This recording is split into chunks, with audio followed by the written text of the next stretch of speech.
بونجور. لي زمان ما صورت لأنه كنت تعبانة نفسيا، ولهلأ تعبانة بس على ما كتر صار جاييني رسايل إنه أرجع أعمل صور. هلأ أنا عم بعمل بيلينج، كناية عن بن، فضلات البن يلي نحن من بعد ما نشرب القهوة. حتى ما تقولوا لي إنه البن غالي أو رخيص، انتوا عم تشربوا قهوة، صفوا المي ويرجعوا نشفوا البن مزبوط ورجعوا اشتغلوا فيه، حبة شوي بن مع شوية سكر. هلأ عم بعمل بيلينج وهلأ رح أعمل الماسك، بقلكن شو هو.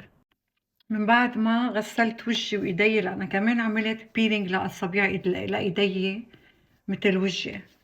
هلأ حطيت ملعقة عدس أحمر، ملعقة حمص، وشمرة مطحونة مع بعضهم. حطيت ملعقة لبن رايب. هلأ بدي أعمل بس يصيروا هيك مثل معجونة بتحطوهم على بشرتكم، أوكي؟ هودي ماسك. هيدا بفتح البشرة، بسكر المسام، بنظفها وبيرجع بسكرها، بيعطي نضارة للوجه وبيبيض وبيشيل التجاعيد الرقيقة. أوكي؟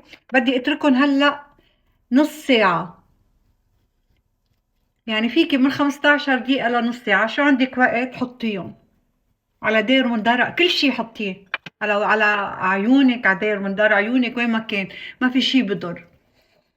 مالي عم صور على هيدا التيك توك اكيد، بس ما بنزلهم هون لحتى لانه ما بقى عندي مساحة صور. هيدا حطينا على الرقبة. هلا بدي احطها على ايدي كمان، لانه الايدين كمان بيعملوا طاش برون على العمر، بيعملوا هيك على العمر، بيعملوا هيك اشياء هيك لون بني على هيدا. مشان هيك اعملوا ايديكم اللي بتعملوه لوجهك اعمليه لايدك. اوكي هلا بفرجيكم بس قصيت. نسيت لكم ملعقه رز صغيره ابيض مطحون، حبه صغيره الرز، الحبه الصغيره مش الامريكاني الاسمر، الابيض. بتطحنوا ملعقه صغيره كمان معه. لكن حطينا ملعقه رز، ملعقه عدس احمر، رز ابيض، ملعقه عدس احمر، ملعقه حمص وشمرة، وطحناهم وحطينا لبن، لبن رايب يعني يوغرت.